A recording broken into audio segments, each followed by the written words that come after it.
Hi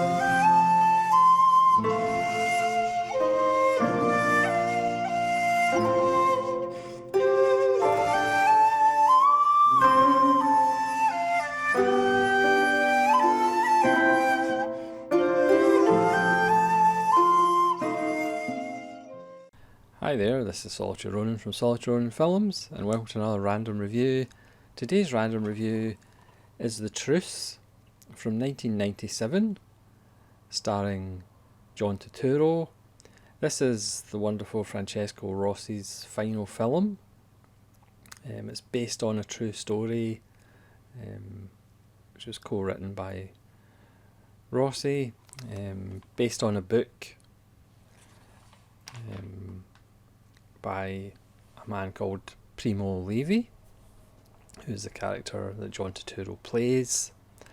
And this is about a man, a chemist from Turin, who was in Auschwitz, and this follows his journey when they are released from Auschwitz by the Russian army, and his journey home to Turin in Italy, strangely enough.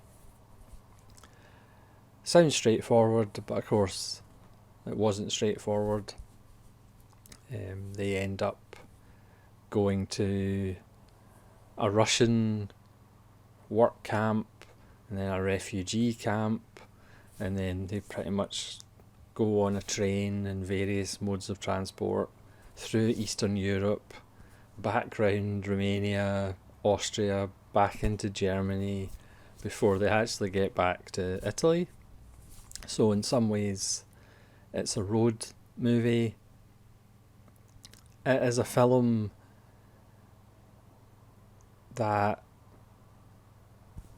has its problems but also has some wonderful things in it. It has a great performance by John Turturro, who doesn't get that many opportunities as the leading man, but he's fantastic in this.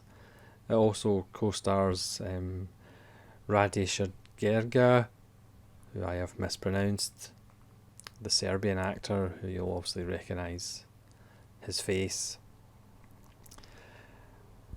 And it also has a kind of ragtag group that kind of develops, that is the group that Primo goes on this journey from Auschwitz back to Italy.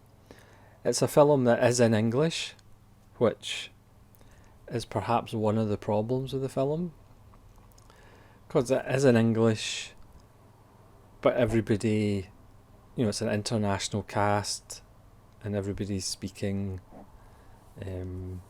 with accents. I feel it would actually have been better if it was in Italian and French and Greek, but I don't know whether part of the kind of deal to get the film made was that it's in English. The front of this DVD says Martin Scorsese Presents. It's also a Film 4 co-production. I think it's a co-production between Italy, Switzerland, France. So I don't know whether English was kind of the agreed language, even though I kind of feel it would have been better if it was in the natural dialects. It's also quite funny in the DVD, the blurb at the back, mentions Scorsese like twice, and it doesn't actually mention Francesco Rosi, who obviously to me, even though I've only kind of known his work in the last 2 or 3 years, is a much better filmmaker than Scorsese, but that's beside the point. So as final films go, you can do a lot worse than The Truce. Again, there's some elements that there's issues, but there's a lot of good stuff in it. The music, again, has kind of traditional music, as in, oh, here's a bit that should be moving, so let's have that kind of swelling music. But then I found that the most moving aspects of the film are some little moments that aren't scored, and strangely enough, I've found them more effective rather than the traditional, oh, here's a big moving bit, let's have the swell of the music. There's also a nice part in the music that this kind of ragtag band that Primo kind of goes around Europe with is made up of, somebody plays the violin, somebody plays the piano at one point. There's a little band that gets together, so that's kind of natural music rather than scored music. So that's an element that really works. The kind of ragtag of different nationalities, different people's backstory. Primo was a chemist, and at one point in the Russian work camp, he kind of manages to get in as a doctor, even though he's not a doctor, but he knows enough about kind of chemistry.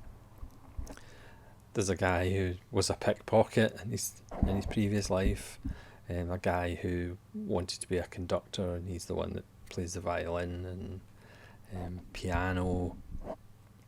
There's a woman who kind of gave herself to the Nazis in Auschwitz, and then obviously the relationship she has with the people who knew what she did. There's flashbacks in black and white to the Auschwitz experiences. There is a voiceover, which I still haven't decided. It kind of comes and goes. I still haven't decided whether it works or it doesn't work. Primo, obviously, John Turturro's character, kept a diary because the guy in real life wrote a book. And the final shot, which is the final shot of Rossi's filmmaking career, is a really powerful one. I mean, obviously, it is a depressing film. I mean, obviously, it's supposed to be uplifting and, this journey of surviving. But it is depressing when you obviously think of current world events, the fact that we never learn and we just keep repeating ourselves.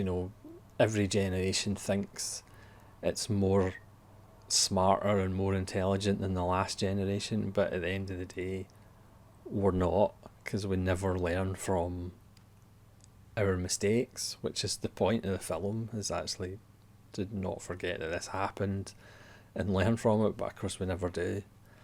So it's wonderfully depressing. Primo's friend, he kind of believes in God, and he believes that the reason they survives because God chose them to survive. God chose Primo so he could write his diary, which John Turturro obviously thinks, he says it's an atrocious kind of benefit if it means somebody died so he could survive just so he could write his diary. So each kind of character, even though they're kind of minor characters in this kind of travelling band of people, they all have their own little story, and they are all kind of as fleshed out as they can be. But obviously Turturro was kind of the main focus, even though a lot of the time he is less emotive, because he seems to be carrying the weight of his experiences more than the other people in the group.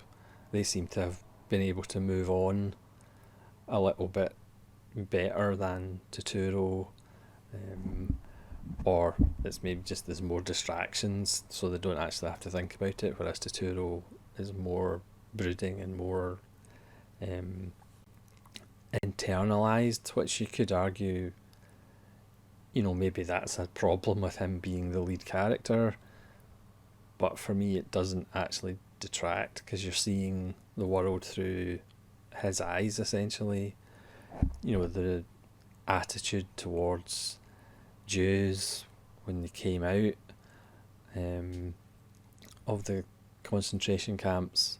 There's a scene where he's trying to sell an undershirt for money, and the person he gets to translate doesn't mention he's a Jew, and it's like people don't want to know, they want to kind of ignore it and kind of forget about it.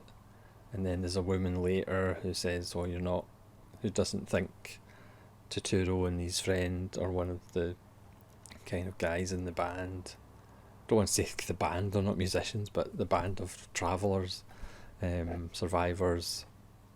They don't look Italian because, they don't have passion in their eyes. And Turturro's like, well, where we've been, that passion is taken out of you. And then when she learns that they were actually in Auschwitz, she kind of treats them differently, which again is one of the really quite moving scenes in the film, but it's not undercut with that traditional score that I was talking about earlier. And that's where the film is more effective, when it's not scored. Is it a perfect film? It's not a perfect film, but is it well worth checking out? Yes. And as a last film of Rossi's pretty wonderful career, it's definitely well worth checking out. It could certainly do with a Blu-ray. As far as I'm aware, it doesn't have a Blu-ray. The DVD doesn't look bad. Rossi is a filmmaker that you don't instantly say, oh, he's got a visual style or his shot composition is amazing, but his films always do look good. There's a wonderful scene later in the film in an almost Terrence Malick Thin Red Line forest with sun coming through the leaves and kind of mist through the forest that's really quite beautiful. There is a wonderful dance number, believe it or not, and when they're kind of celebrating the end of the war in the Russian work camp. John Turturro does a wonderful chicken impersonation when they're trying to convince some Russian villagers to give them some food. And again, like I say, it kind of becomes a travelogue almost as they go from Poland. They think they're going to Odessa to get a boat back to Italy, but then there's no train, so they end up having to take the train to Minsk, which is almost further away. So again, it's one of those films about trying to get home and you can't get home. It's almost like The Warriors. So they seem to, the closer they kind of get, the further north they have to like detour to get. Then they go through Romania and Austria, as I said, before they actually get to Germany. And that's got another wonderful, little understated, but quite well executed and moving scene, again, without the heavily scored soundtrack. And again, even when the war's over and obviously people are still struggling for food, Turturro is kind of naive because he thinks, oh, once the war's over, things will be easier. And the Greek character that Radi Sherbegia plays, he's like, war is always, which is sadly pretty much true. So we still have scenes of people exploiting each other, trying to get a leg up, trying to get food, trying to get, So even when the war's over, people are still trying to exploit each other because, as we know, people are scumbags, basically.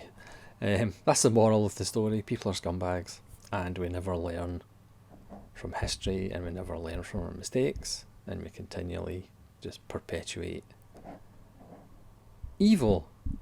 So on that happy bombshell,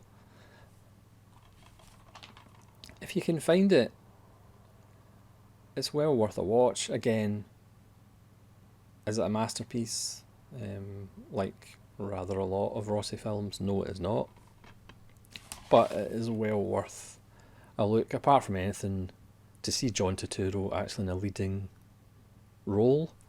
I've seen a few Turturro interviews, and sadly the Truce is never brought up. I'm guessing it wasn't a box office smash. Well, I know it wasn't a box office smash, but it's still well worth a little look, because this, after all, is Random Reviews. So thanks very much for watching. Please let me know if you've seen The Truce by Francesco Rosi and what you think of it. And hopefully join me again for more random reviews. This is Solitary Ronin from Solitary Ronin Films, saying farewell.